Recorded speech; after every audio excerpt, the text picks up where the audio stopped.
Ahí te voy. ¿Sabes qué? La voy a poner desde el principio por lo mismo. Sí. ¿Estamos viendo? Sí lo están viendo, ¿verdad? Sí, sí. Vimos, ¿sabes qué pasa, Isela? Que vimos todo esto. Ay, perdón. Ay, se me fue chueco. Vimos esta parte de lo que es la historia, que realmente no es que profundicemos en la historia, era como contextualizar lo que fueron estos 2 siglos, que corresponden al Renacimiento, primer Renacimiento, segundo Renacimiento, manierismo y principios del Barroco. Entonces, vimos este contexto histórico, ya ves que se los pongo siempre. Tú puedes, por supuesto, revisar lo que sea. Y bueno, hoy vieron que les puse este artículo de Savonarola y de Alejandro VI, que es Borgia, que luego pues también nos ayuda mucho a entender, porque Savonarola como que lo ves en los libros de historia y como el malo de la película, pero también los Borgia son los malos de la película y los Medici son unos santos benditos de Dios. Entonces, yo creo que siempre hay que tratar de ser un poco más objetivos y saber que aquí nadie fue perfecto. Sin embargo, me gustó esa página que es de los dominicos y como que sí le dan su punto de defensa, porque por supuesto, pues si nos ponemos a ver, fue muy valiente al defender la verdadera doctrina, ¿no? Entonces, esto se me hizo interesante aquí de Savonarola. Pero bueno, esto, imagínense, apenas vamos, como aquí de Cosme de Médicis, ahí vamos. Bueno, dijimos lo que era el primer renacimiento, que es el 480, porque es todo lo que es los 1400. Es muy común que escuchemos el 300, 400, 500. Del 600 no se dice tanto, pero 700 y 800 sí se dice, qué chistoso, no sé por qué, pero sobre todo se dicen 400 y 500, son los que más vamos a escuchar, ¿no? Hablamos de Dante Alighieri, que aunque sea muy anterior a esto, su influencia fue notable para el desarrollo del pensamiento renacentista, y Boccaccio y Petrarca definitivamente fueron indispensables para el pensamiento moderno del humanismo. Y esta diapositiva, que profundizamos en ella, porque pues son las cuestiones que se dan durante este siglo para que todo va cambiando, todo el pensamiento, cómo cambia de la cultura teocéntrica a la antropocéntrica, que cambia también es la exaltación del individuo y la personalidad. El artesano se vuelve artista, el artista es una persona culta, es varón, las mujeres aquí no tienen aún ninguna participación, más que como musas, podemos decir. Este es el dibujo de Leonardo del hombre de Vitruvio. Ya más adelante, en otra presentación, todavía nos falta un ratito porque nos vamos a echar primero todo el 480, vamos a ver los cánones del 580, que van a ser de Durero y de Leonardo sobre todo, van a ser los más importantes. Bueno, aquí vimos que es muy importante la biografía y el retrato. La biografía que Vasari va a ser este personaje que se dedicó a ser como el primer historiador del arte. Le agradecemos toda esta información. Ahora que se ha podido, ¿cómo se dice? ¿Cómo se dice? Así como, comprobar esa información con los estudios, ¿no? Que si la firma, que si el brochazo, que si el tipo de cuadro, el tipo de rostro, que si son del artista, que si no, bueno, ya sabemos. Aquí, fue el dilema que yo solita me metí en un lío, que les dije, no, era otro autor, no sé qué, pero es que se parece muchísimo a la que les mandé en el chat. Se parece notablemente, sobre todo el señor Y Vero Casas me escribe y me dice, es que Mercedes, la señora tenía un sombrero de picos. Yo, ay, sí es cierto, o sea, como que me cuatrapié y me pongo a investigar y resulta que estos 2 señores, Rey versus, o sea, bueno, ya saben, era flamenco, ¿no? Entonces, entre que es valón, alemán, ahí este idioma que hablan por allá, holandés, y el otro, mestiz, se parecían muchísimo y como que casi, pues digamos que medio se pirateaban la idea. Entonces está muy interesante, esto ya fue un rollo en el que yo me metí, pero no se preocupen, para el próximo mes, no se preocupen, yo me preocupo, para el próximo mes ya marqué las diferencias y como vamos a empezar el próximo mes, Dios mediante, bueno, si es que, más bien, cuando nos acabemos este material, vamos a seguir con la pintura primitiva flamenca y ya vamos a ver estos personajes que le van a dar mucha importancia a la pintura de tipo moralista. Y es que la pintura flamenca está llena de simbolismos que hasta la fecha podemos suponer algunos que significaban. Pero aquí, bueno, pues claramente la señora tiene un libro como sagrado en las manos, pero pues está viendo más los dineros, ¿verdad? Está más preocupada por los dineros y su carita está como muy contenta viendo cuánto pesa las ganancias que tiene su señor marido. Es más importante. Y bueno, pues aquí la imagen no tanto era por el artista, sino por contextualizar la creciente clase social que es la burguesía, que es una clase social que demanda cultura, que está comprando obras de arte y que gracias a eso está provocando el desarrollo de los talleres y de los artistas. También los mismos, bueno, los reyes, las monarquías van a ser buenos clientes, pero es muy importante decir que es el momento en que estas monarquías crecen notablemente, de ahí que en el mundo se hablara inglés, francés o español, ¿verdad? Porque estos fueron los grandes conquistadores, los grandes imperios que se dedicaron a conquistar el mundo, ¿no? Entonces, bueno, es importante mencionar esto. Y nos habíamos quedado aquí. ¿Hasta aquí alguna duda, alguna pregunta? Perdón, aquí. ¿Estamos de acuerdo? Bueno, pues Isabel y Fernando sabemos que son básicos causantes para el descubrimiento de América.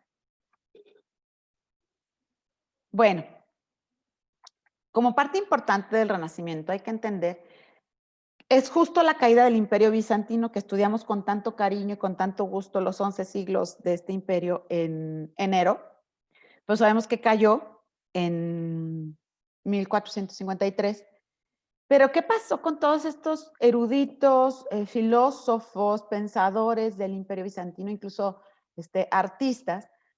Pues lo que pasa, como les decía la vez pasada, ¿no? Como cuando los nazis y todos estos científicos y artistas que tuvieron que huir, y bueno, la mayoría se fueron a Estados Unidos, pues es algo muy semejante porque estos bizantinos, filósofos, eruditos, que conocían perfectamente la cultura griega y latina, dominaban los textos, ya los habían estudiado, conocían la filosofía griega y greco-latina perfectamente. Entonces, todos estos cuates, ¿a dónde huyeron? Pues lo más cercano era Italia, también por el hecho de que ya saben que era como esta conexión siempre de los dos imperios romanos, de Oriente y Occidente, aunque ya no era un imperio Italia como territorio geográfico, porque sabemos que políticamente no era una nación, sino una serie de ciudades-estados. Y ahí fueron a dar, como este señor Manuel Crisorolas, es de los personajes más famosos. Les pongo aquí un ejemplo, tal vez el más destacado, sino es que, pero no es el único, nada más porque pues no vamos a mencionar a los filósofos bizantinos, que sí están perfectamente definidos en la historia, sí se conocen sus nombres de varios de ellos, ¿no? Pero bueno, este es tal vez el más notable, porque él trajo perfectamente la erudición de la cultura griega y latina, de los textos griegos de filosofía, de poesía, hasta de ciencia, de los latinos también, y también este interés justamente por la lengua griega, por los textos griegos, etcétera, ¿no? Entonces hay como que van despertando en estos personajes que habitaban Italia, estos personajes que querían verse más cultos, precisamente estos burgueses, pues entonces van despertando un interés por formarse y por todo lo antiguo, ¿no? O sea, está de moda lo antiguo. Entonces, bueno, pues el primer personaje, tal vez el más, bueno, no tal vez, es el más famoso por ser como el provocador del Renacimiento. No es el único, pero es el más destacado. Es Cosme o Cosimo de Medici.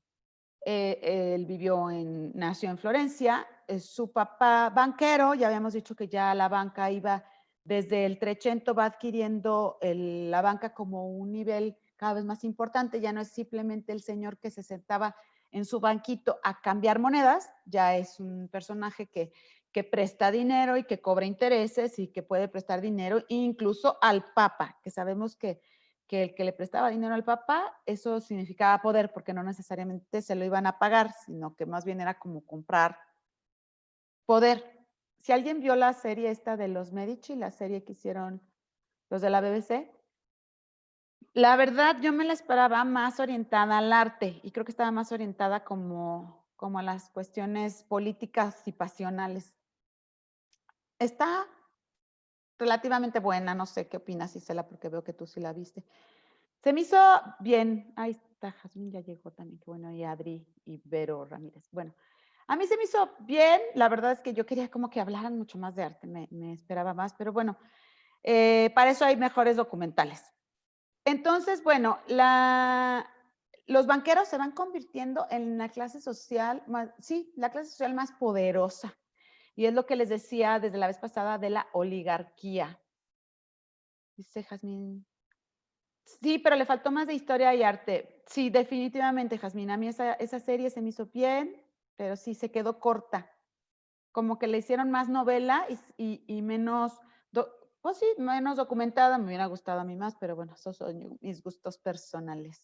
La de los Borgia ni la quise ver porque me dijeron que salían el montón de escenas y dije, ay, no, pero qué necesidad. Bueno, entonces, bueno, las casas reales, perdón, los verdaderos nobles sí recurrían a la banca. Necesitaban, pues que les prestaban dinero. Isela dice, yo esperaba algo mejor. Es totalmente. Yo estoy de acuerdo. Yo esperaba algo mucho mejor.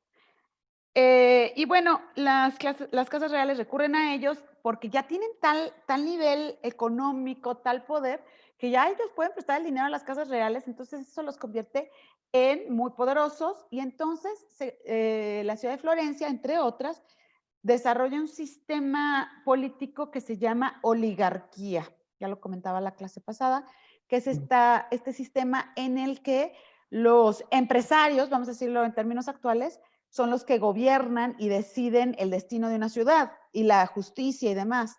Pero claro que entre ellos mismos había bastantes rencillas.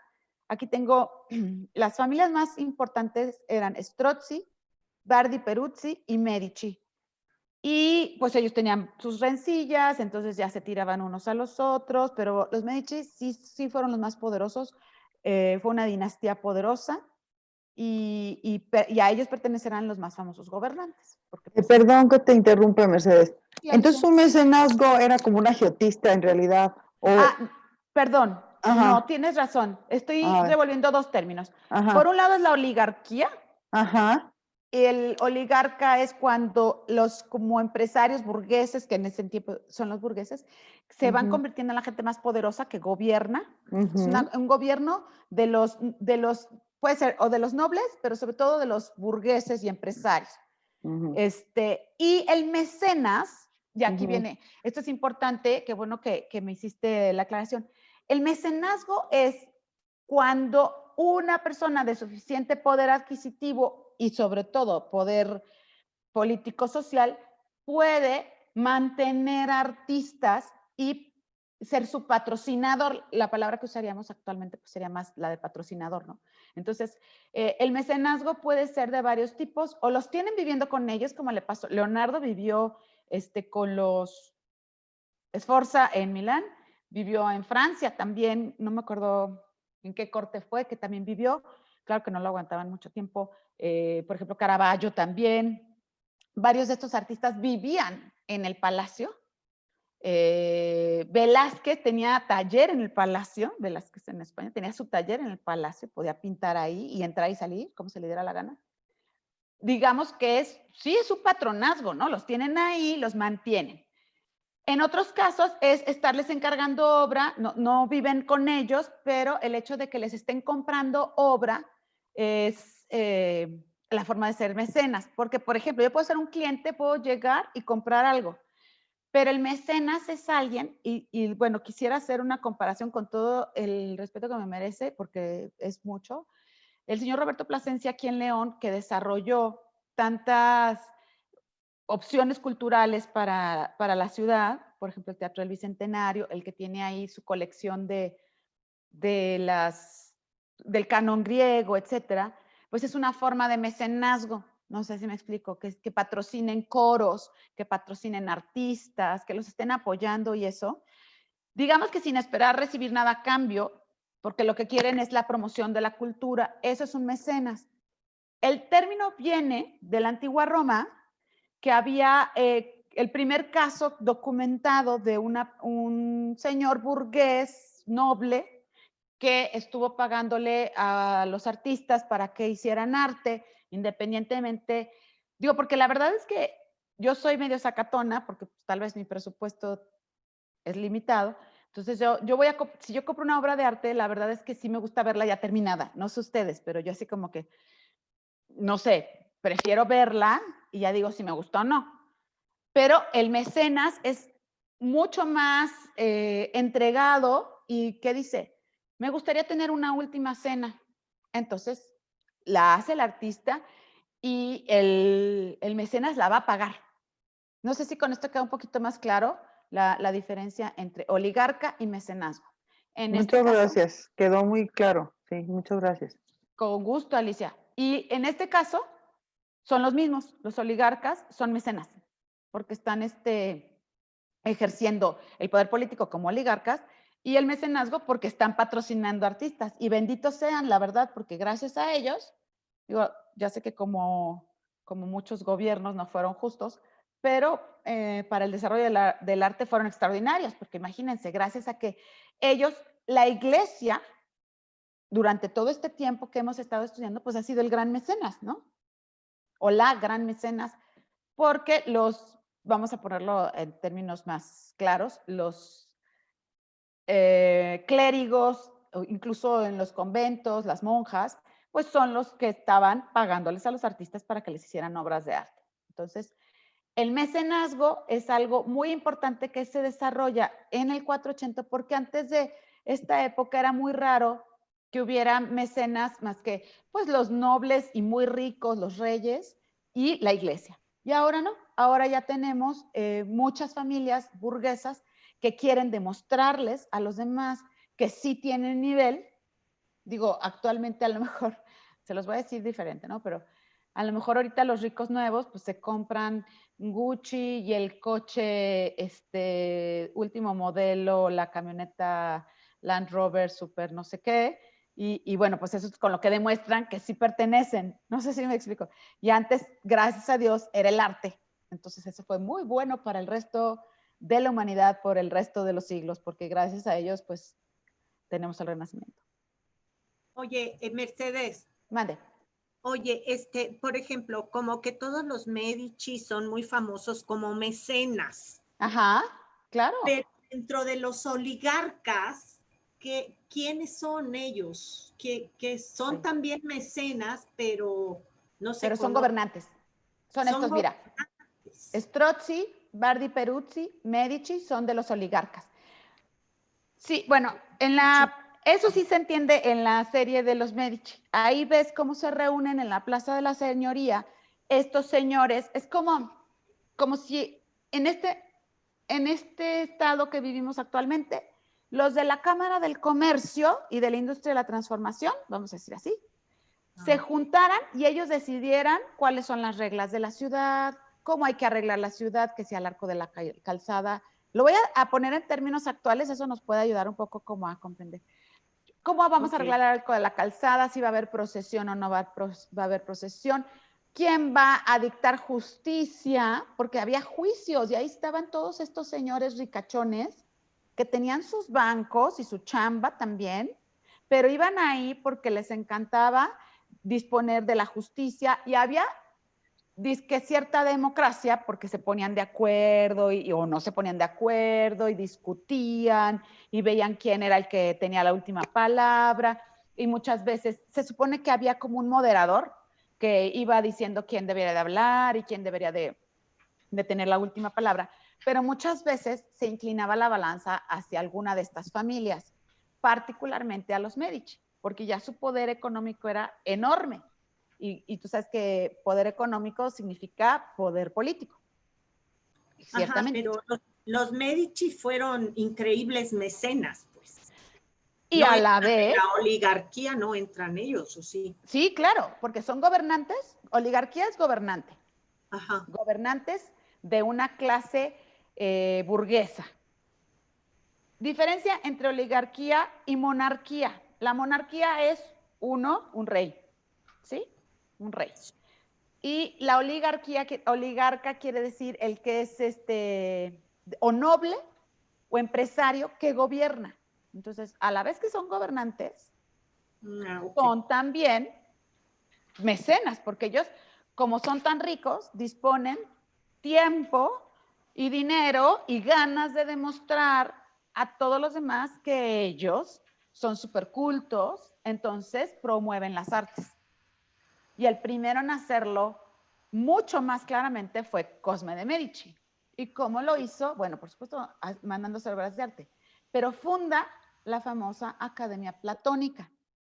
Esta Academia Platónica bueno, pues ya saben que si ahí surgieron los Illuminati, que si los masones, que si es una secta satánica, ya saben, o sea, como todo, les voy a decir cómo se dice en historia. Sabe, no se crean. Pero sí, lo más seguro es que quién sabe y que sí hay símbolos secretos y que sí. Se saben pocas cosas, porque ciertamente sí era medio chistosita la cosa, porque mira, sí se reunían, por supuesto, puros varones, pero eso no ha cambiado mucho, o sea, sí, bueno, ya no, ¿verdad? Pero me acuerdo que antes los clubes Rotario y eso pues, eran de puros señores y se reunían, y no sabían las señoras muy bien ni qué pasaba ahí, ¿no? Me acuerdo de Pedro Picapiedra, ¿no se acuerdan? De que iban los búfalos mojados, ¿quién se acuerde de eso, no? Que tenían su propio club, etc. Es como un club. Pero en este club, como se está retomando todo este rollo de la antigua Grecia y la antigua Roma, pues ¿a quién ponen como lo máximo? Pues es Platón, porque es el ideal. Justamente la idea platónica del románico, ¿se acuerdan que ya se había apagado un poco? Y venía la idea de Aristóteles. Aristóteles es como más realista. Aquí que me corrija Gina, por favor, Gina, si cometo una burrada, luego me paras en seco, por favor. Lo quiero decir en los términos menos complejos. Entonces Aristóteles era como más del realismo, de la razón, etcétera. Y en esta época que se redescubre a Platón, es como el mundo ideal de la belleza. Gina, ¿voy bien o me regreso? Y entonces, lo máximo de lo máximo es Platón. ¿Quién tiene un diálogo de la belleza? Pues Platón. Platón tiene los diálogos de la belleza. Digo, también tengo entendido que Aristóteles, pero Platón habla de la belleza, habla de la estética. Entonces, ¿quién va a ser como su máximo? Platón. Sí había ciertas, vamos a decirle rituales, porque sí lo eran, ¿no? Así como costumbres, ¿no? Entonces tenían el busto de Platón en la entrada, eso sí se sabe, y y hacían los panegíricos, o sea, como la fiesta en honor a Platón, como si fuera un santo, así literal. Entonces, que casualmente el cumpleaños y la muerte de Platón son el mismo día, y que se hacía el panegírico ese día y era pues como una fiesta especial y se leían textos de Platón, etcétera. ¿Qué pasaba más allá? Que si eran Illuminati o lo que sea, sabe, como les dije, con muchísima precisión, sabe. Pero lo que sí sabemos es que se comentaban los textos de los antiguos griegos y romanos, no exclusivamente de Platón, y ahorita vamos a hablar de quién, por ejemplo, sí es muy importante, que es Vitruvio. Vitruvio sí es muy importante para cuestiones de arquitectura, que se van a desarrollar también para escultura y por tanto de pintura. Y buscaban la inspiración en ideales de Grecia y Roma, donde especialmente a partir de fuentes literarias y filosóficas. O sea, sí estaban estudiando los textos. Aquí está bien entrada el Renacimiento. O sea, aquí ya había caído el Imperio Bizantino, ya había muchos filósofos que habían emigrado desde antes y ya había más. Florencia se convierte en el centro del arte y la cultura.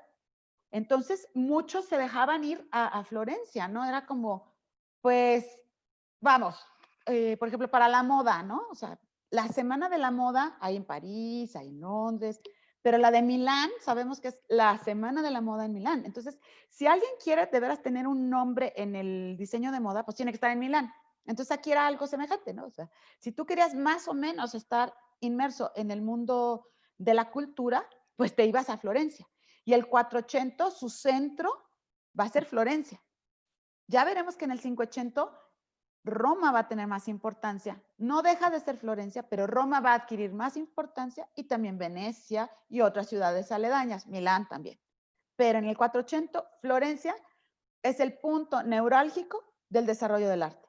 Todos los demás se iban dando derivados de Florencia, así con esa importancia. Entonces, bueno, no es que las que estemos fascinadas y enamoradas de Florencia sea de a gratis, ¿verdad? Sino es porque realmente en ese lugar sucedió algo maravilloso, mágico, que es el Renacimiento y las artes en su máximo esplendor, porque sabemos que ahí el Renacimiento llega al máximo del clásico, del clasicismo, y bueno, pues de ahí no es que sea decadencia, pero luego ya no se puede hacer algo superior, ya no se puede hacer nada más. ¿Hasta ahí alguna preguntita? Porque, bueno, les menciono aquí algunos miembros destacados. Lorenzo de Medici, nieto de Cosme, que va a ser el gran, no, nieto no. No es, no, sí, el hijo de Cosme. Ya se me revolvió el árbol genealógico. Luego el nieto es Pedro y luego el bisnieto es otra vez Lorenzo. Espero estar bien. El arquitecto Alberti, que es fundamental, o sea, arquitectura del 480, number one, Alberti, el poeta poliziano, y Pico de la Mirandola, que era un clérigo, que fue introduciendo textos. Por ejemplo, Pico de la Mirandola introdujo textos de la cábala judía para estudiarlos teológicamente, o sea, en la teología cristiana. La verdad desconozco esto cómo se fue llevando a cabo, pero bueno, es interesante el haber traído como de otras culturas, enriquecerse de otras culturas. Y lo más importante es esta vuelta al pasado, o sea, vamos a volver al pasado, ¿no? Entonces, vamos a revisar, esto ya lo habíamos visto, hace un año vimos estas, o sea, Roma, Grecia, ¿qué onda? ¿Por qué otra vez? Bueno, los humanistas redescubren el sentimiento de la singularidad y significación de la antigüedad. Para ellos era es que era lo máximo Grecia y Roma por su perfección. Y además, no se tenían que ir muy lejos. La mayoría conocía la ciudad de Roma y conocía estos edificios. Bueno, acá les puse el Partenón, ¿no? Pero para ellos era algo que tenían cerca, era algo que vivían. Por eso yo digo, o sea, imagínense los italianos que nacen, crecen, se desarrollan y mueren rodeados de esto. No puedo creer que hagan cosas feas. Bueno, todo el mundo puede hacer cosas feas, es increíble, ¿verdad? Pero es mucho más, ¿qué será? Más maravilloso que tú estés rodeado de esto y te va a permitir ir desarrollando una sensibilidad al arte y a la perfección y a la medida perfecta de las formas, porque lo estás viendo y lo estás viviendo. Entonces, incluso algunos fueron de los primeros en hacer excavaciones. Ojo, las excavaciones importantes ya como arqueología. La arqueología moderna es hasta el siglo XVIII. Aquí todavía no es lo que le llamamos arqueología, porque ellos nada más querían como para inspirarse. No sé si me explico la diferencia. En el siglo XVIII sí querían saber quiénes eran, por qué lo hicieron, cuándo lo hicieron, aunque la regaron, porque se acuerdan cuando vimos, por ejemplo, Grecia, que vimos el Palacio del Rey Minos y que el arqueólogo lo pintó y que todo el mundo así de, lo pintaron. Bueno, pues por ejemplo, Teotihuacán, la Gran Pirámide del Sol, está toda reconstruida y perforada para tener la iluminación y demás. Esos son crímenes que ya no se hacen, ¿no? Son crímenes arqueológicos. Pero sí, ciertamente era como, vamos a estudiar los edificios romanos, sobre todo que son los que tenemos a la mano, y de alguna manera conocer los griegos también. Y esto es lo que nos dice clarísimamente, es la inspiración en la antigüedad clásica. Entonces, ¿de qué se van a inspirar? En la antigüedad clásica. ¿En qué? En los textos, en los edificios, en las obras de arte. Para ellos, la antigüedad estaba remota en el tiempo, pero cercana en el pensamiento. Así decían, ¿no? La antigüedad está remota en el tiempo, pero cercana en el pensamiento, la sentían propia, la sentían aquí con ellos. Bueno, esto es de lo que les decía que para mí es de lo más importante. Se dice, aunque realmente no se conserva, que se recuperó el manuscrito de Vitruvio. Vitruvio fue un arquitecto, constructor de la época de la antigua Roma, que escribió un libro de los 10 tratados de arquitectura. O sea, son 10 tratados, son 10 temas importantísimos que desarrolla Vitruvio. Esta portada ya es la versión que en Venecia sacaron para imprimir, ciertamente, ya vamos a hablar de la imprenta también, con los temas de Vitruvio, pero la verdad es que no se conserva el original. Esto da un poco de dudas, ¿no? Bueno, es como si quisiéramos tener textos originales de Platón, ¿no? O sea, sería maravilloso. Lo que él escribió de su puño y letra, pues sería fantástico. Entonces, bueno, pues han sido copias de las copias, pero lo que podemos extraer de los 10 tratados de arquitectura y que son fundamentales para entender la estética del Renacimiento son, algunas de las premisas principales son, en arquitectura, la belleza es tan importante como la utilidad. Esto es algo de lo que muchos críticos actuales critican y les choca de arquitectura, por ejemplo, de la Bauhaus, que es la arquitectura que se da entre guerras, entre las dos guerras mundiales, y que aquí en México, por ejemplo, se desarrolla muchísimo a partir de los 60, que es, o el brutalismo, que es una arquitectura hecha en concreto, que el chiste es que sea muy funcional. Es la función sobre la forma, la arquitectura soviética es tremendamente funcional. Y Vitruvio dice que no, la belleza es tan importante como la utilidad. Y esto, yo creo que sigue vigente. Estos principios, yo creo que, y bueno, les puse 4, yo creo que se pueden estudiar muchos más, pero estos nos van a servir como para comprender cuál fue el pensamiento de estos artistas del 480 o de los primeros artistas del Renacimiento. Bello es lo conforme a la razón y lo que agrada a la vista. ¿Y saben qué? Mañana que doy la clase a los chavos del liceo, no saben cómo me está costando que entiendan la parte de la estética como fundamental para el arte. Para ellos, arte es, y llevo 3 clases tratándoles de decir que yo sé que la cultura actual les dice que es cualquier manifestación del hombre y expresarse, pero les digo que yo puedo agarrarme gritando o llorando y me estoy expresando, ¿verdad? Que se necesitan varios factores como técnica, habilidades y temática y sobre todo estética. Entonces, mañana les voy a poner esto. Me lo voy a piratear de esta presentación a la que tengo para los del liceo. Bello es lo conforme a la razón y lo que agrada a la vista. O sea, es que es la verdad. Es que es arte. Y vemos un ballet de estos contemporáneos que ves que una persona se está retorciendo y otra llega a retorcerse peor y dices, pues, o tienen convulsiones o les cayó mal la comida. Yo no estoy muy segura que fue primero.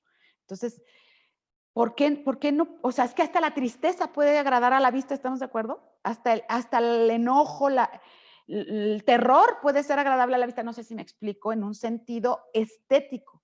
Los sentimientos más dolorosos, el dolor puede ser estético, pero no todo es estético, ¿no? O sea, es que esto es lo que nos ha atrofiado mucho desde la fragmentación del arte del siglo XX. Ya nos dijeron, no, la belleza ya no importa.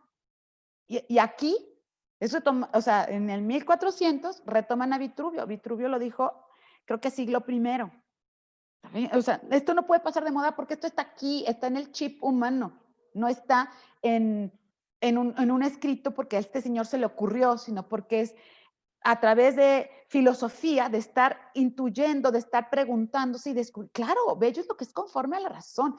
Es que si no lo veo bello y no lo veo bello, pues no es arte y no es bello.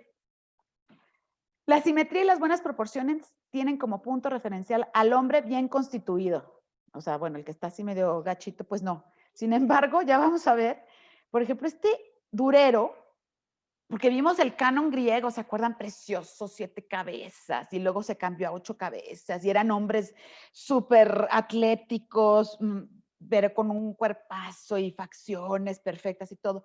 Y Durero se le ocurrió hacer canon de diferentes tipos de personas. Entonces hace al chaparrito gordito, la señora rechonchita, canon de mujer, canon de varón. Se me hace increíble, ¿no? Él se puso a estudiar y a estudiar y a estudiar y a dibujar y a dibujar. Y es que sí, lo que ya habíamos adelantado, ¿no? La proporción humana, cuando decimos el hombre es la medida de todas las cosas, que es una de las premisas del Renacimiento, justamente es porque, como ya les decía, se mide de acuerdo a cabezas, se mide de acuerdo a palmos, se mide de acuerdo a pies, a codos, etcétera, ¿no? Entonces, si ustedes les gustan leer novelas históricas, siempre te dicen, estaba a 2 días de distancia a pie, estaba a día y medio a pie, estaba a semanas a pie. Esa era la medida. Tú ahora dices kilómetros. O podías decir a lo mejor leguas, pero para una persona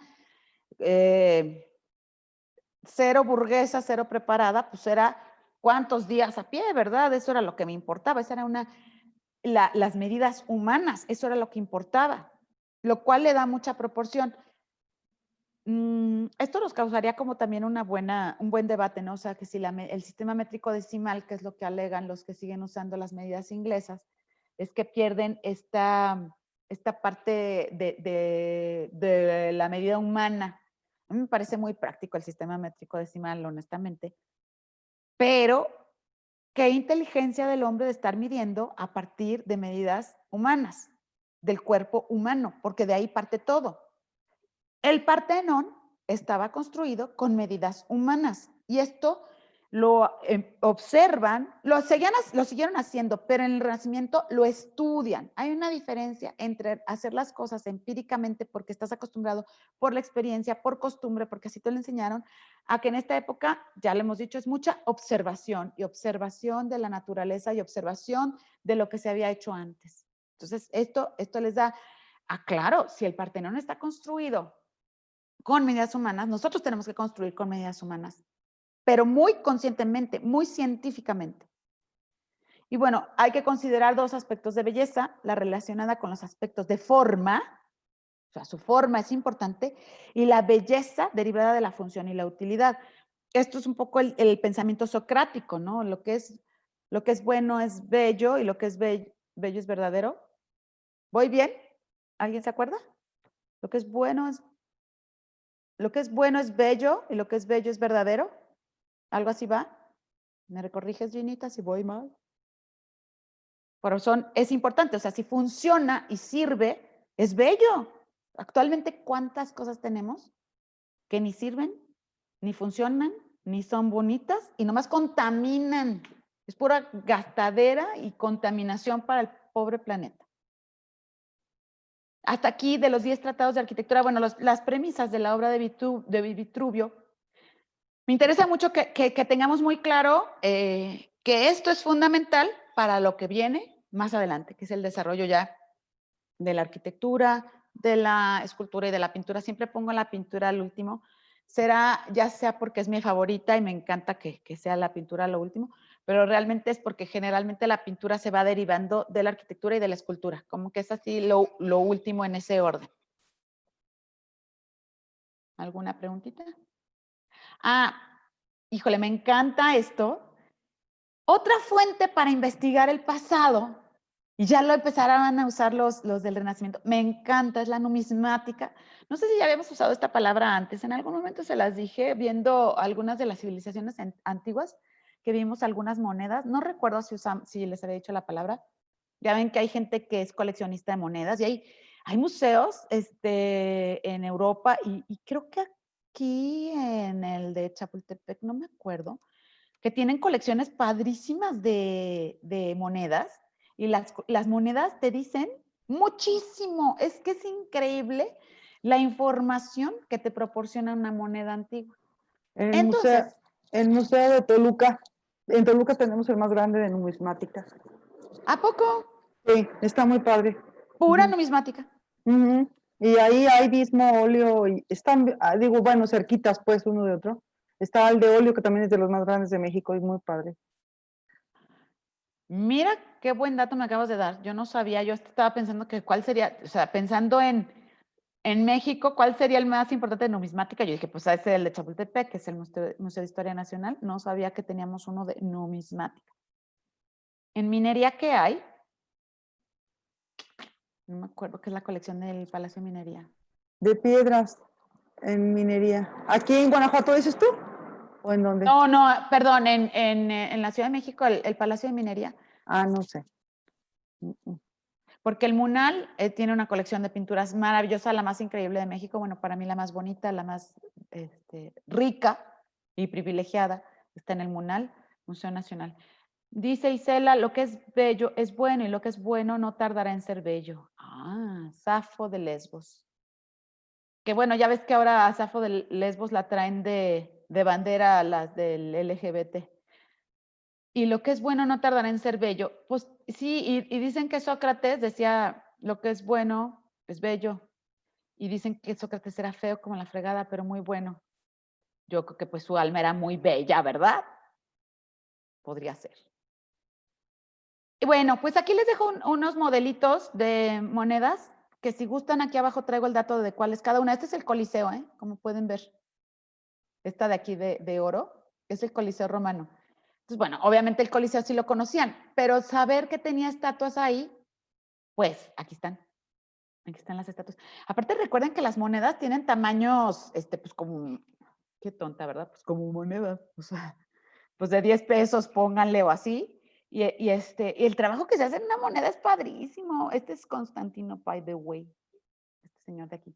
Entonces, el estudio de la numismática les ayudó a conocer edificios que ya no existían. Y estos cuates de ahí se inspiraron y hay documentación para que esto sea. Acuérdense que ya afortunadamente en esta época hay como cierta documentación y ya podemos conocer un poquito más las cosas con precisión. Y bueno, pues qué fundamental para esta época. Algo más que la imprenta de Gutenberg. Ojo, ¿qué creen? Hasta en Así Prensa me lo confirmaron. El primer libro que se imprimió en la imprenta de Gutenberg fue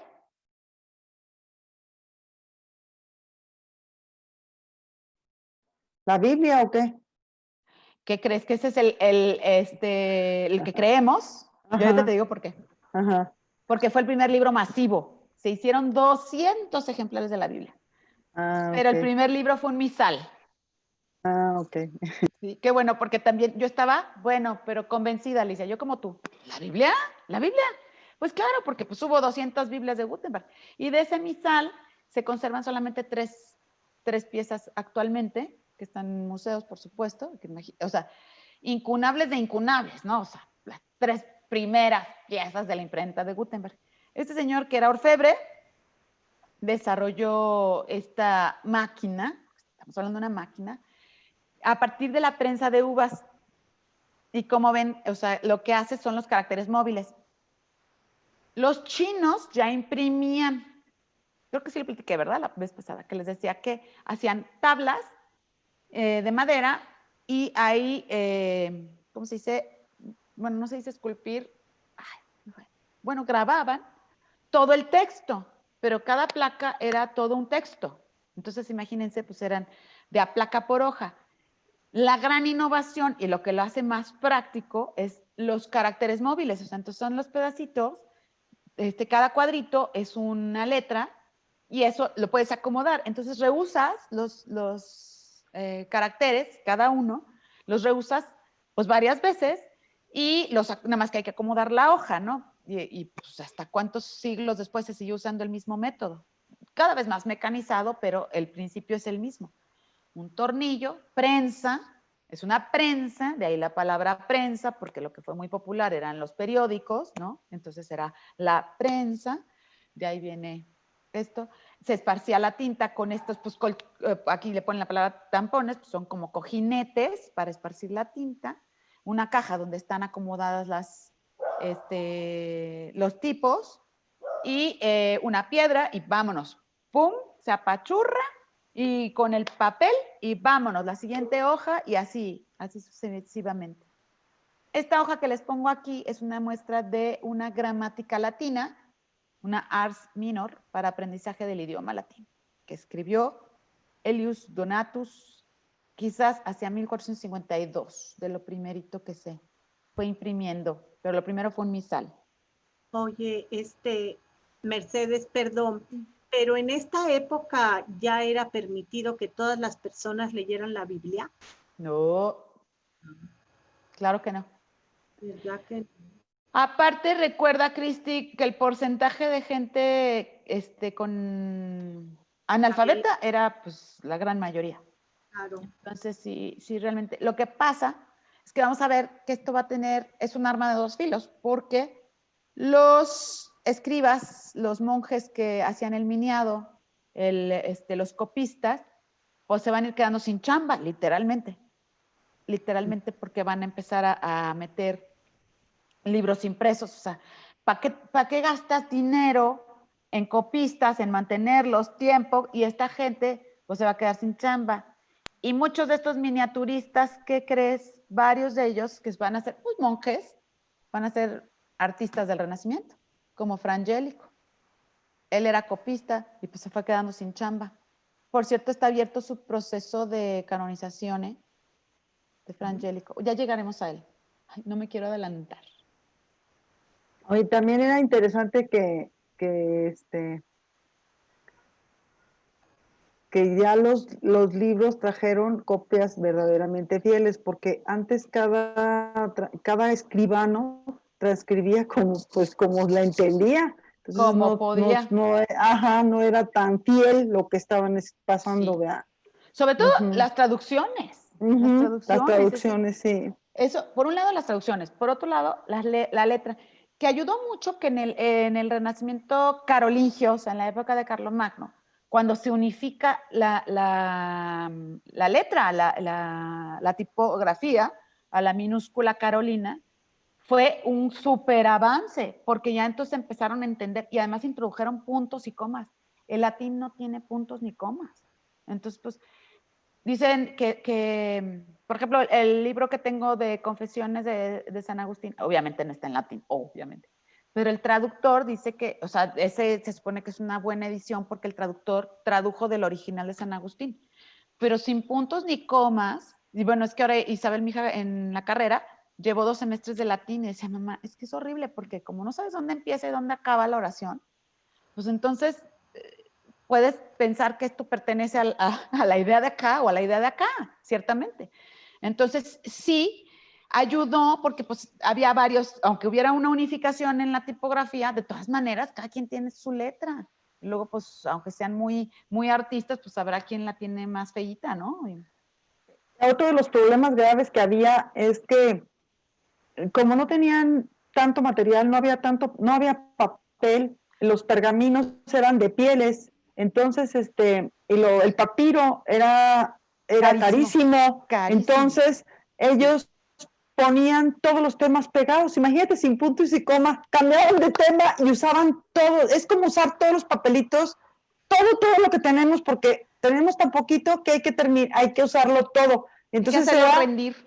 Ándale, era complicadísimo. Los escribanos, pues eran los únicos que le entendían que estaban escribiendo y dónde lo estaban escribiendo y cómo, ¿verdad?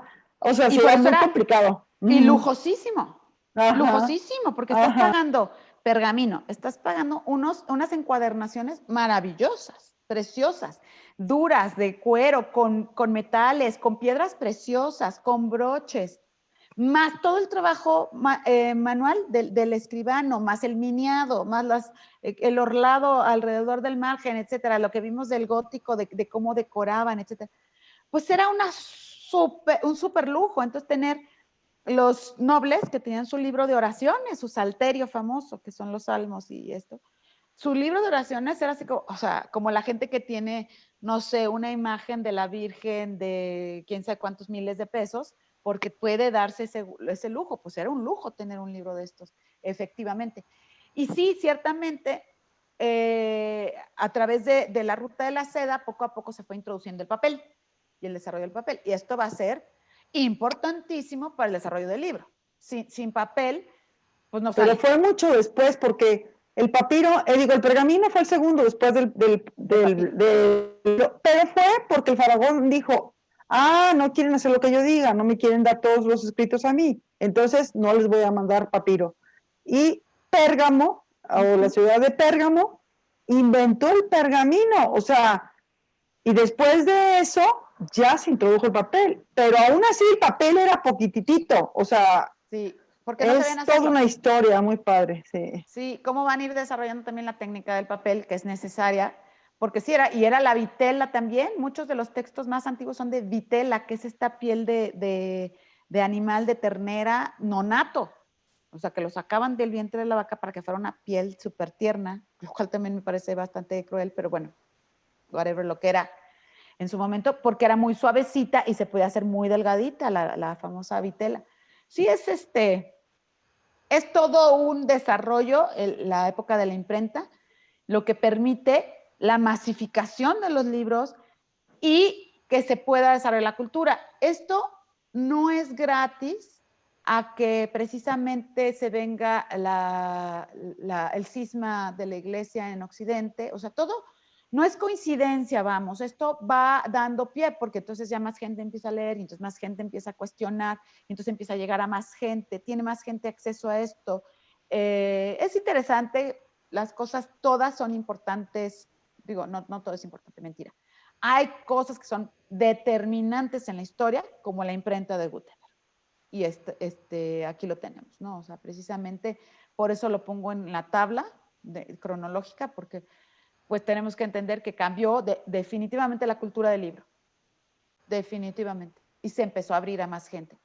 Sin embargo, la mayoría no sabe leer. Y bueno, ya vamos a entrar ahora sí en arquitectura del 480. Vamos a hablar primero de la arquitectura civil y urbana, porque luego la religiosa tiene su estilo. No va a haber muchísimas iglesias renacentistas, fíjense, ni muchos edificios renacentistas. Es un estilo que no va a ser tan dominante porque va a ser más local. Es un poco más difícil que la arquitectura se dé en todos los lugares.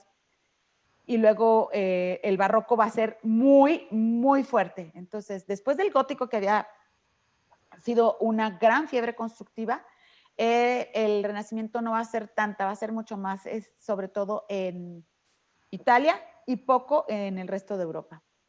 Vamos a empezar entonces con la arquitectura civil y urbana. Aquí les pongo esta imagen, es un cuadro de Urbino, donde presenta la ciudad ideal.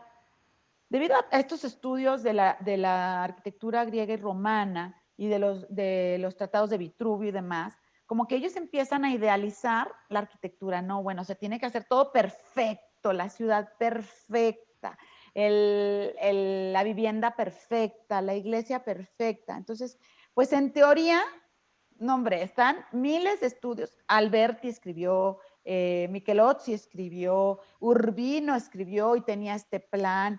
Y así, bueno, ahorita les voy a mostrar otros planos de lo que querían hacer. Pero la realidad es que no se llevaron a cabo.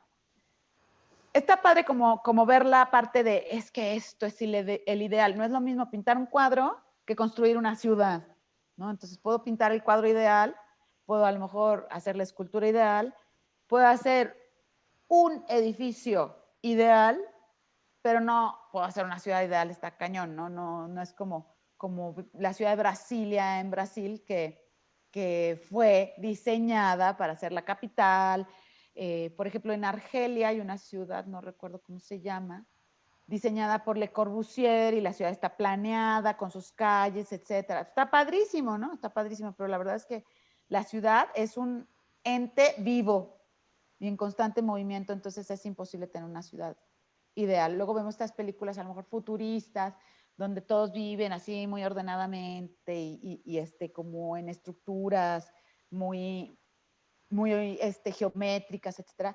Pero pues la realidad es que la ciudad se va moviendo de diferentes maneras y se supone que hay reglas para ello, pero pues es difícil controlarla. Bueno, perdón, el otro era Filarete.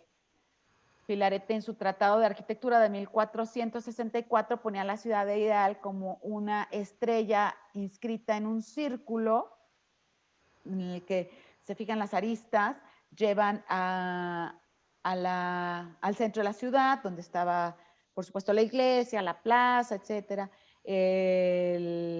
las casas de los de los nobles, las puntas reforzadas como defensa, fíjense, aquí son como si estuvieran baluartes o torres de protección. Una de las calles es un acueducto, aquí está, que trae el agua de fuera. O sea, está padrísima, ¿no? O sea, yo digo, ay, pero pues qué bonito que sería que fueran las ciudades así. ¿Y qué me dicen de este condominio? Está. ¿A poco no está padrísimo, no? Su condominio y ahí todos súper ordenados. No sé si alguien ya vio la película de Mulan, la nueva, la de lo que le llaman live action, no sé cómo se dice. Bueno, pues se supone que todos viven como en un edificio de madera. Yo no sé si la China medieval existía eso, desconozco yo mucho de historia de China, pero luego no sé qué tanto, ay, como ya ven que ahora les dan las películas por querer como resarcir el daño de lo que hacían en ese entonces, que era injusticia, entonces como que lo quieren poner en términos actuales para que se vea muy buena onda, entonces pues hacen ahí una como ciudad pues como ciudad, no, yo diría como una vecindad de varios pisos de madera súper bonita y todo ahí en esa película. Yo dije, ay, pues ya así vivían, pues qué padre, ¿no? Qué maravilloso, muy, muy ordenado. La verdad, los romanos, no sé si se acuerdan que sí tenían como unos condominios donde vivía la gente de menos recursos, que los tenían, pero medio hacinados. Y luego, si se venía un incendio, cosa que era muy común, pues buenas noches, porque eran de madera y adiós. Entonces, sí había pues tragedias y cosas horribles ahí, pero bueno, aquí está, Filarete nos propone, pues, ¿por qué no? Si ves, actualmente los proyectos, sobre todo estos asiáticos, ¿no? Que Singapur, que Taiwán, que precisamente China, pues como muy, estos edificios padrísimos y todo, pues no es que su idea sea muy actual. Yo les digo, yo no sé si sí existía eso en la Edad Media en China, lo desconozco, pero Filarete en el 480 sí nos presenta la Esforcinda, bueno, no sé cómo sería, que es esta ciudad como polígono y que tenía este tipo de residencias, condominios para los habitantes de una clase media baja, ¿no? Pero la realidad es que las ciudades renacentistas tuvieron crecimiento anárquico y con condiciones de hacinamiento e insalubridad, como lo habían sido las ciudades medievales. ¿En qué cambió? En nada. No cambiaron las ciudades, cambió que había nuevos edificios, tal vez se tiraron algunos que otros que todavía les faltaban por tirar, pero nada más. La verdad es que no hubo ciudades perfectas, no hubo ciudad ideal ni de Urbino, ni de Filarete, ni de nadie. Aquí precisamente se entiende el tema, la palabra anárquico, así como dijimos, oligarca, que es el gobierno del empresario, del burgués, del noble, de los nobles, o sea que es un gobierno compartido, el democrático, que es del pueblo, el anárquico, que es, sí se entiende, que es el que no tiene gobierno, que no tiene cabeza. Entonces tuvieron un crecimiento anárquico, o sea, crecieron sin reglas, crecieron sin orden. Y vamos a ver, pues, ¿cuál es el edificio por naturaleza florentino? Bueno, pues, pero renacentista, el Palacio Florentino. Ya habíamos visto en el gótico, en las ciudades italianas, el principio de los palacios. Diferencia fundamental con el castillo es que el palacio está adentro de la ciudad. Número uno, el palacio está adentro de la ciudad. El palacio, en teoría, no es una fortaleza, aunque es una fortaleza en sí misma. O sea, a ver si me explico. O sea, sus mismos muros están protegiendo el interior. No es que un palacio sea fácil de acceder, ¿no? O sea, aquí los vamos a ir viendo. Características fundamentales del Palacio Florentino, pues bueno, si son estos oligarcas, estos burgueses que quieren demostrar que tienen mucha clase, mucho dinero y mucho buen gusto, pues ¿qué es lo que se van a hacer? Un palacio. El Palacio Florentino. ¿Cómo es? Es como una fortaleza exterior porque los vamos a ver hasta austeros. Bueno, el Medici Riccardi es un palacio de fuera, pues austerón, la verdad, pero de una riqueza interior. Esto nos recuerda un poco a lo que es el románico. ¿Se acuerdan que era como por fuera muy sencillo? O las mezquitas. ¿Se acuerdan? O el bizantino, que la iglesia era por fuera muy sencilla y por dentro súper ricamente decorada, que porque así debía de ser el ser humano. Y aquí en parte porque sí se tenían que proteger, la mera verdad, sí tenían que protegerse porque tenían bastantes enemigos. Y sí, ciertamente estos banqueros pues eran usureros, finalmente sí cobraban los intereses impagables, intereses desbordados. Entonces, bueno, ¿qué características van a tener? Les voy a mencionar un par de características muy importantes. Bueno, las ventanas ya empiezan a tener frontones tipo griego, de orden griego, fíjense, o triangular o semicircular. Sin embargo, acuérdense que en el gótico habíamos visto las ventanas dobles o geminadas, que se llaman de Géminis, de gemelos, ventanas geminadas, y de piano nobile, o sea, como si fueran un escudo. ¿Se fijan que estas ventanas parecen como un escudo heráldico? Que tiene aquí arriba precisamente su escudo.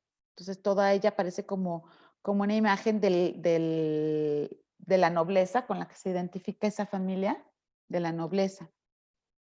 Entonces, bueno, estos son rasgos muy claros del Palacio Florentino.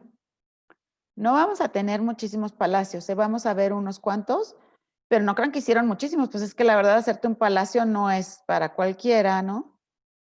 Y además, vean estos detalles, o sea, las que son de la Ciudad de México o que conozcan mucho la Ciudad de México, ¿cuántos palacios hay en la Ciudad de México? La ciudad de los palacios con este acabado.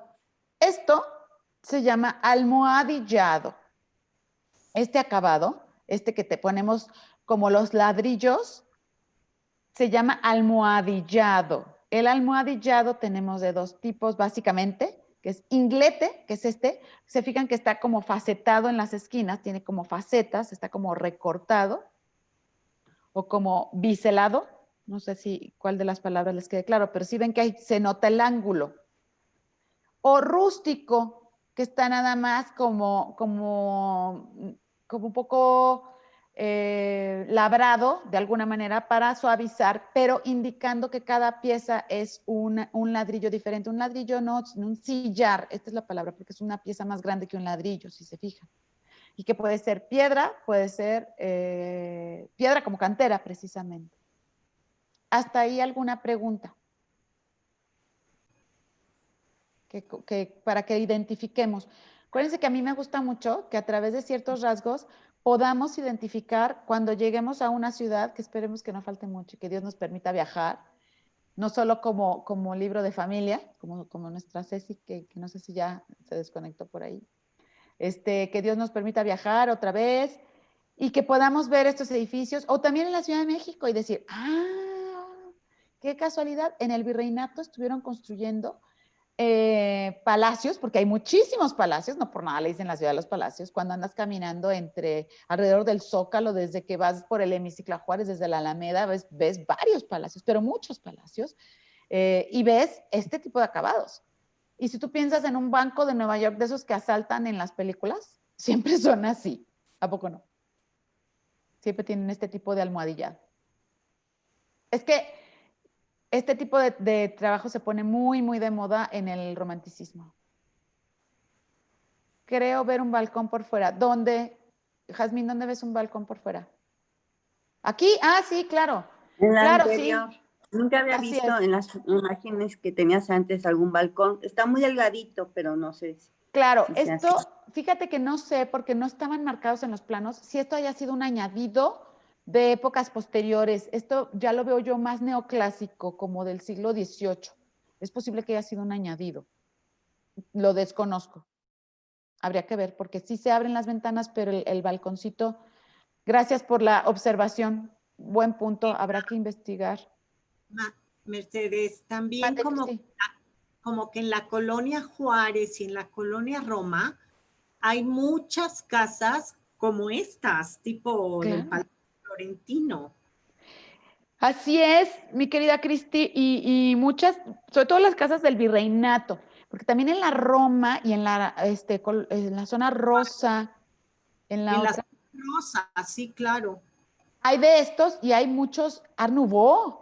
Sí, Ay, Dios mío, bueno, espérame, me está faltando otra de estas colonias donde hay unos edificios Art Nouveau que a mí se me cae la baba porque me fascina el Art Nouveau. Y Art Nouveau y Art Deco también, o sea, de principios del siglo pasado, de los 20 todavía.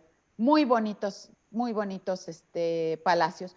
Y sí, se hicieron muchos en el virreinato. Luego el siglo XIX se vuelve a poner de moda, porque recordemos, siglo XIX es cuando vemos estos neogóticos, y a partir del neogótico tenemos neorrenacentistas, neobizantinos, y por eso muchos palacios no eran, por supuesto que en el Renacimiento no se habían hecho palacios en la Ciudad de México, porque el virreinato empieza la construcción un poquito ya más avanzado el siglo XVI.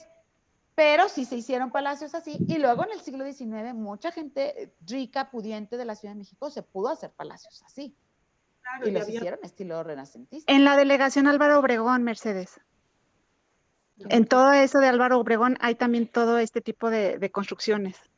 Que nos sí, lleve la jefa, Verito, dile a tu tocaya que nos lleve, porque, digo, no podemos conocer a lo mejor la historia detallada, pero luego vas en las calles y vas fascinante. De verdad es que la Ciudad de México, nomás porque a mi marido le choca ir, y eso que es de allá, pero a mí me parece, nada más de andar caminando y bueno, a lo mejor en el coche por el tipo de distancias, pero de veras qué construcciones tan bellas tenemos, es que es una maravilla la ciudad de los palacios. Luego la gente no puede creer, ¿no?, que sean palacios estilo europeo. Y bueno, pues aquí ya les estoy poniendo la estructura del Palacio Medici Riccardi, que es el más famoso. Los Medici se hacen su Riccardi, es porque después la familia Riccardi lo adquirió y nunca le pudieron quitar el Medici, ¿no? Está como aquí en León, la casa ¿cómo le dicen? De don Rodrigo González, y que ha pasado por no sé cuántos, pero es la casa de don Rodrigo González. Los que son de aquí saben a cuál me refiero, ahí en la avenida León y Guanajuato, enfrentito de San Juan. Es la casa de don Rodrigo, ya no sé cuántos dueños lleva. Mi mamá tenía una amiga que le decía, es que yo nunca viví en mi casa, yo viví siempre en la casa de don Rodrigo, porque vivió un tiempo ahí la señora, ¿no? Entonces, así les pasa a los Riccardi, ¿no? Entonces, el Palazzo Medici Riccardi, miren nada más qué maravilla. Por dentro es una riqueza, como les digo, por fuera se tiene que ver fuerte. ¿Por qué? Porque es una residencia, pero también es el lugar de trabajo, y ellos son banqueros. Entonces, tienen que proteger el edificio. El edificio tiene que ser impenetrable. O sea, el edificio no puede estar como una casita así súper linda, como una villa abierta a la naturaleza. Para nada. Es totalmente cerrada al exterior.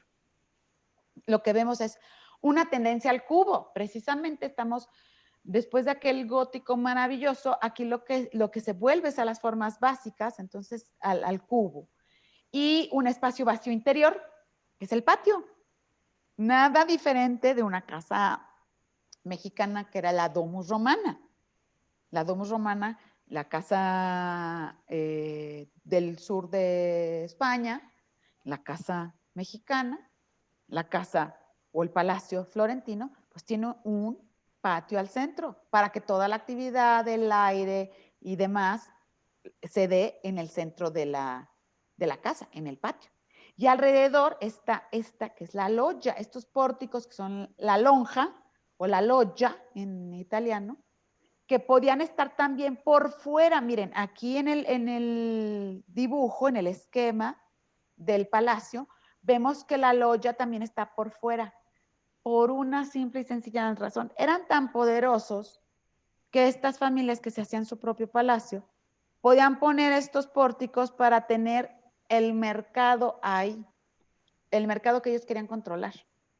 Y podía ser un mercado de negocios de alto nivel, no necesariamente el mercadillo de frutas y verduras, que pues era ahí en la plaza donde iba toda la raza. No, esta era una loggia, como si pusieran sus propios locales comerciales, sus oficinas empresariales a un costado de la casa. Y también estaban las funciones adentro, o sea, las meras oficinas de los Medici estaban adentro, pero podían tener esta loggia, en este caso sí la tiene este palacio, para tener el mercado también. Entonces, bueno, aquí vemos la estructura, o bueno, el plan original, si se fijan, la cubrición, que es el techo, es con teja, que es lo mejor. Hasta ahorita, si no se ha demostrado otra cosa, seguimos con la teja. Y aquí, no estoy segura, Jazmín, si esto es precisamente un balcón. Parece que sí. Y aquí vemos una fuente, pues claro. Esto es más probable que sea el corte interior, no la fachada. Aquí lo vemos ya en fachada. El arquitecto fue Michelozzo, uno de los grandes representantes del 480, es de planta cuadrada. El patio como el eje central, de ahí parte todo, y alrededor se disponen distintas estancias y dormitorios. Fíjense en esto del Palacio Florentino. La verdad, si lo vemos, no es que sea el más atractivo, posiblemente no digas, no, pues wow, como palacio, has visto otros palacios, estoy segura que has visto unos palacios y unos castillos maravillosos por cualquier medio. Pero aquí se trata de proteger. Fíjense cómo va disminuyendo la cantidad de piedra y aumentando la cantidad de ventanas, o sea, de masa sobre vano va disminuyendo a vano sobre masa. Conforme va subiendo, vamos a tener más espacios de luz, porque ya hay menos peligro de penetración, de invasión, de ladrones, etcétera, ¿no? Entonces, acá abajo tiene que estar más protegido. Otra cosa importante, perdón, se me había pasado decirles, es que llegan a 3 pisos. No, pues, guau. Guau, las casas máximo eran de 2, no sabían construir de otra manera, entonces las hacían de 2 pisos. Ahora ya tienen 3 pisos y eso es un signo de riqueza. Poder construir 3 pisos de piedra, porque si se ponen a ver es una mole que pesa y se hunde. Entonces tiene que estar perfectamente calculada. Llevar unos cimientos que te costaron muchísimo dinero y tiempo. Y aparte, tú ves los 3 pisos aquí, pero no quiere decir que los pisos sean idénticos adentro. Puede haber menos pisos, puede haber pisos intermedios con las ventanas. Entonces, la fachada es una cosa, pero en el interior yo hago lo que quiero. Te quiero dar una imagen, pero por dentro soy otra. Qué chistoso, ¿no? Suena hasta como a hipocresía. No sé.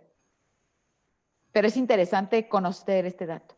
Y bueno, pues aquí les dejo hay muchísimas imágenes del Palazzo Medici Riccardi. No encontré yo, no recuerdo, pero debe haber hasta tours virtuales, ¿eh? Estoy segura que puedes hacer recorridos virtuales por dentro. Todo esto ya está súper digitalizado. Entonces, no creo que haya mucha dificultad en que encuentren un tour digital del palazzo, de cualquiera de estos palazos. Bueno, hay uno que ya no existe, ¿eh? Ahorita lo vamos a ver. Esta es la capilla de los Reyes Magos. Los frescos son de Gozzoli, de 1459. En parte de los frescos están, por supuesto, los Medici en la procesión. ¿Se acuerdan de esto? O sea, que veíamos luego a los faraones en las procesiones entregando ofrendas. Desde Mesopotamia vimos, ¿no? Cómo los ricos, los nobles, se podían poner ellos ofreciendo a los dioses desde Mesopotamia. ¿No se acuerdan de eso?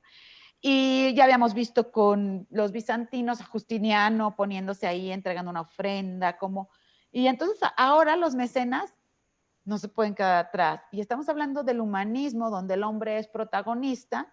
Oye, ¿cómo no se van a poner ahí? Esto es importante, a la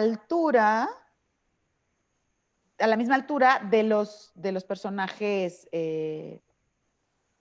santos, ¿no? De los santos y de divinos. De Jesús y de Dios, y se ponen ahí a la altura y están por aquí. Hay frescos donde aparecen algunos de ellos.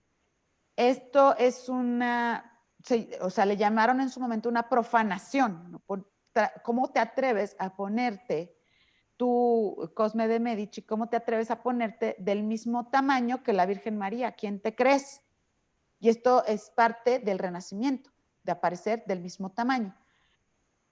Y la justificación sería que si Dios se hizo hombre, si María era criatura, era persona humana, pues justamente es porque estaban humanos, estaban en la tierra, vivieron aquí en la historia, en el tiempo, entonces pues es correcto que se ponga así.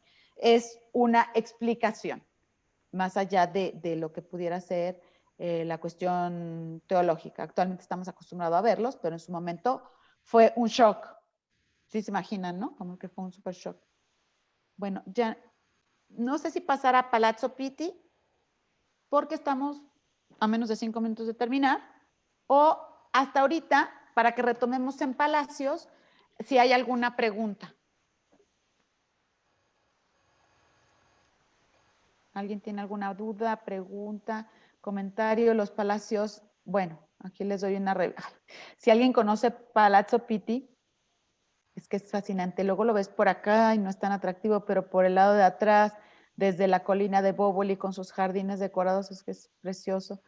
El Palacio Rucellai, que ya nada más queda un pedacito, miren, ya nada más queda esta parte. Se fue demoliendo gran parte del palacio. Bueno, luego lo retomamos, pero fíjense cómo era un proyecto totalmente geométrico. Proporción entre las partes y el todo a partir de un módulo es que este proyecto es de Alberti. Alberti, les repito, es el gran arquitecto del Renacimiento. Ojo, porque vamos a ver a Brunelleschi, pero como constructor de la cúpula, no en general como constructor.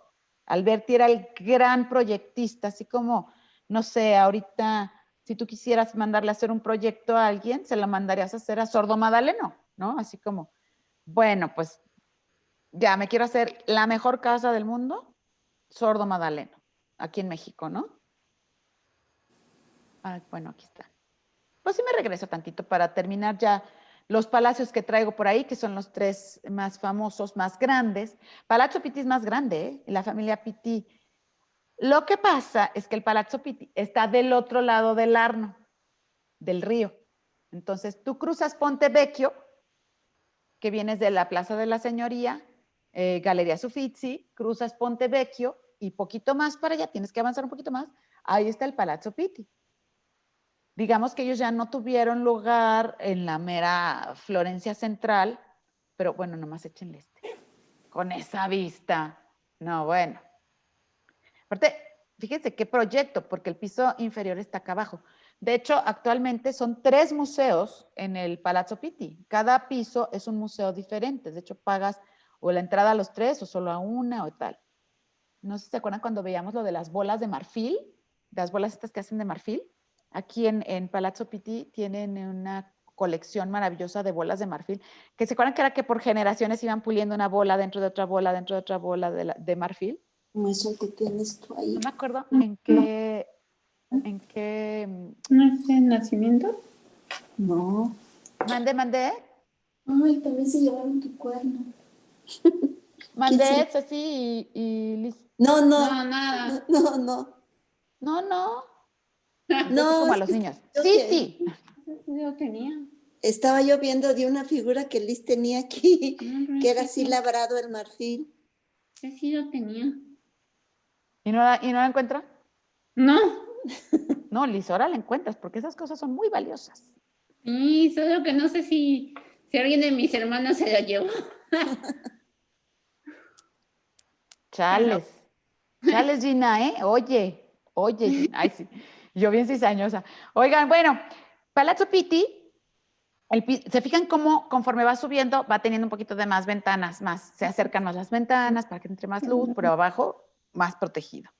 El Palazzo Pitti es notablemente más grande abajo, el primer y segundo piso, y ya el tercer piso es más pequeño, más corto.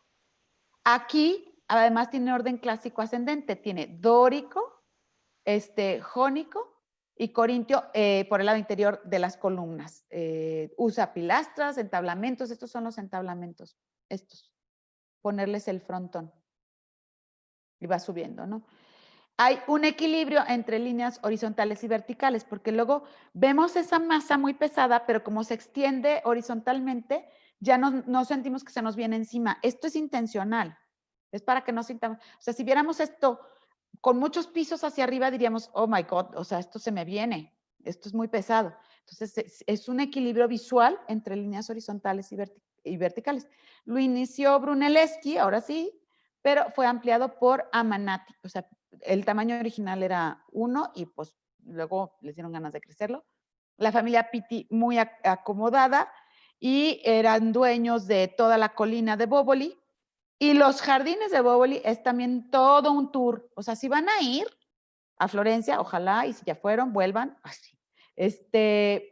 Hay estatuas por todos los jardines, hay fuentes preciosas, maravillosas, que también pagas un boleto para entrar. Está la colina de Belvedere, donde hay un fuerte. No, bueno, es una cosa maravillosa. Es un día. Palazzo Pitti es un día completito. Es todo un tour de Florencia, es maravilloso. Y, a ver, perdón, aquí hay alguien en el chat, me comenta, Mercedes, que se retiró Jasmine, perdón. Y ya nada más el último, el Palacio Rucellai, que les digo que era un proyecto mucho más grande, ya queda solamente una parte porque se comieron toda la lonja, la loggia que tenía a un costado, porque la familia Rucellai tenía su propia loggia, o sea, su propio mercado, vamos, como donde se desarrollaban actividades empresariales, no un mercado les digo que no el tianguis, es muy diferente. También es proyecto de Alberti, la construcción de Rossellino. No siempre la construcción la hacía Alberti. Alberti era como muy proyectista, ideal, pero luego no se dedicaba tanto a la construcción. Algo notable aquí es el uso de estas ventanas que vienen del gótico en su manera reinterpretada, que son las ventanas geminadas, que ya no tienen estos trilobulados o el arco gótico, sino que lo adapta al arco de medio punto, que es el arco romano, que se retoma totalmente en el Renacimiento.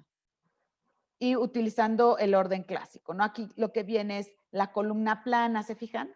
En lugar de ser una columna circular, para las fachadas se usan la columna plana.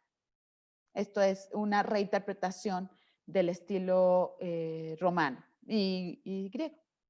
Y bueno, que es muy importante de Alberti y del Palacio Rucellai es la proporción entre las partes y el todo a partir de un módulo.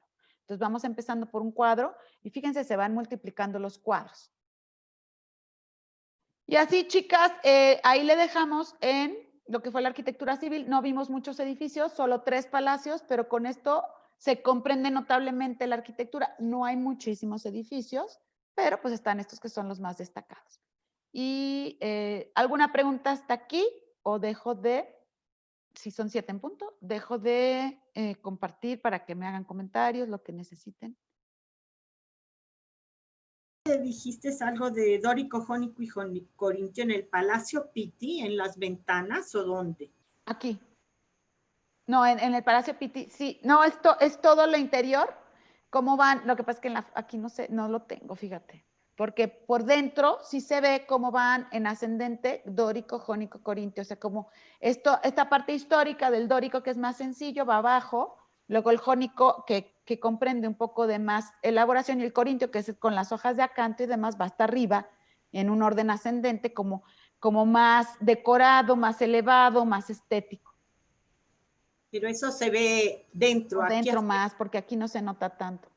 No se ve, ¿verdad? No, pero se ve el almohadillado y vemos la ventana con el arco de medio punto. Esto es muy importante, que nos ayuda a reconocer el palacio renacentista.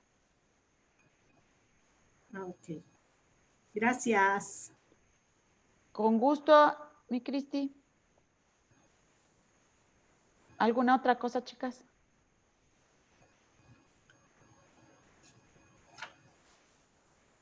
Pues ya nada, muchas gracias.